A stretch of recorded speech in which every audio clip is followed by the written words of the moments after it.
എല്ലാവർക്കും നമസ്കാരം. ടഫ് ചോദ്യങ്ങൾ എന്ന സെഷനിലേക്ക് സ്വാഗതം. ഏറ്റവും ഇമ്പോർട്ടൻ്റ് ആയിട്ട് ചോദ്യങ്ങൾ ഡിസ്കസ് ചെയ്യുന്ന ഒരു സെഷനാണ്. മാത്രമല്ല ഇതൊരു സ്റ്റേറ്റ്മെൻറ്റ് ചോദ്യമായിരിക്കും. ഒരു ചോദ്യം മാത്രം ഡിസ്കസ് ചെയ്യുന്ന ഒരു സെഷനാണ്. അപ്പോൾ ഇതിലെ കോൺസെപ്റ്റുമായി ബന്ധപ്പെട്ട് അത് ക്ലിയർ ആയിട്ട് മുമ്പോട്ട് പോകാനാണ് ഉദ്ദേശിക്കുന്നത്. ഇതും കൂടെ കൂട്ടി 8ാമത്തെ ചോദ്യമാണ് നമ്മൾ ഡിസ്കസ് ചെയ്യുന്നത്. ആദ്യത്തെ സ്റ്റേറ്റ്മെൻറ്റ് ശരി ഉത്തരം കണ്ടെത്തുകയെന്നാണ് ചോദ്യം. ആദ്യത്തെ സ്റ്റേറ്റ്മെൻറ്റ് ഇതെല്ലാം ലോർഡ് കേഴ്സണുമായി ബന്ധപ്പെട്ടാണ്, കേഴ്സൺ പ്രഭുവുമായി ബന്ധപ്പെട്ടതാണ്.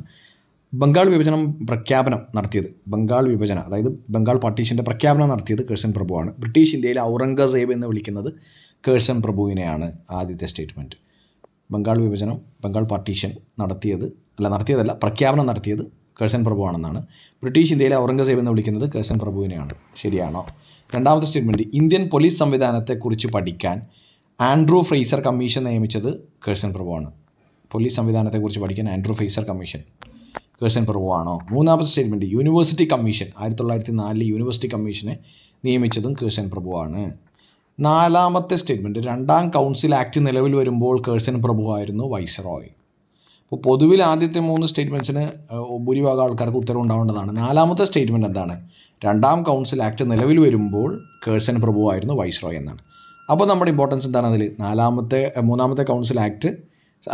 കൗൺസിൽ ആക്ട് ഏത് സമയത്താണ് ഉണ്ടായിരുന്നതെന്ന് ആദ്യം അറിയണം. അതുപോലെ തന്നെ ലോർഡ് കേഴ്സൻ്റെ ടൈം പീരീഡ് എന്താണെന്നും ആ ഒരു സ്റ്റേറ്റ്മെൻറ്റ് അനലൈസ് ചെയ്യാൻ അറിയണം.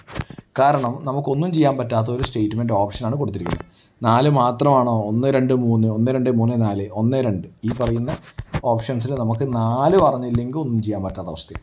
അപ്പോൾ ആൻസറിലേക്ക് കിടക്കാം.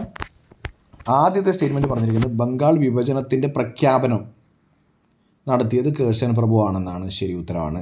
ബ്രിട്ടീഷ് ഇന്ത്യയിലെ ഔറംഗസേബ് എന്ന് വിളിക്കുന്നതും കേഴ്സൺ പ്രഭുവിനെയാണ്. ഇത് അതുപോലെ നമ്മൾ പണ്ട് പഠിക്കുന്ന അതേ മാനസികാവസ്ഥയിൽ പഠിക്കേണ്ടതാണ്. കാരണം നമ്മൾ കുറേയും കൂടെ ഫാക്ച്വലായി പഠിക്കുന്ന കാര്യമാണ്. 2 ഇന്ത്യൻ പോലീസ് സംവിധാനത്തെക്കുറിച്ച് പഠിക്കാൻ ആൻഡ്രൂ ഫ്രേസർ കമ്മീഷൻ നിയമിച്ചത് കേഴ്സൺ പ്രഭുവാണ്. അതും ശരിയാണ്. 3 യൂണിവേഴ്സിറ്റി കമ്മീഷൻ കേഴ്സൺ പ്രഭുവാണ് യൂണിവേഴ്സിറ്റി കമ്മീഷൻ നിയമിച്ചത് 1904.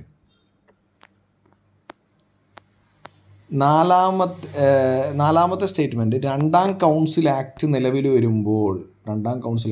വരുമ്പോൾ കേഴ്സൺ പ്രഭുവായിരുന്നു വൈസ്രോയ്. രണ്ടാം കൗൺസിൽ ആക്ട് എപ്പോഴാണ്? ആദ്യത്തെ കൗൺസിൽ ആക്ട് 1861 അല്ലേ?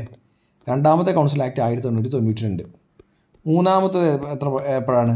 1909 മോർലി മിൻഡോ റിഫോംസിനാണ് മൂന്നാമത്തെ കൗൺസിൽ ആക്ട് എന്ന് പറയുക. അപ്പോൾ രണ്ടാമത്തെ കൗൺസിൽ ആക്ട് 1892 ആണ്. കേഴ്സൺ ഏത് സമയത്താണ് ഉണ്ടായിരുന്നത്?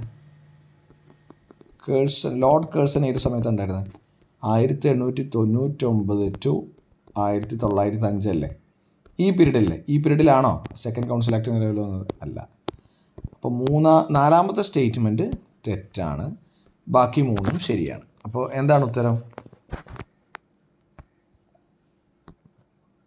1, 2, 3 statements are correct. Option C is correct.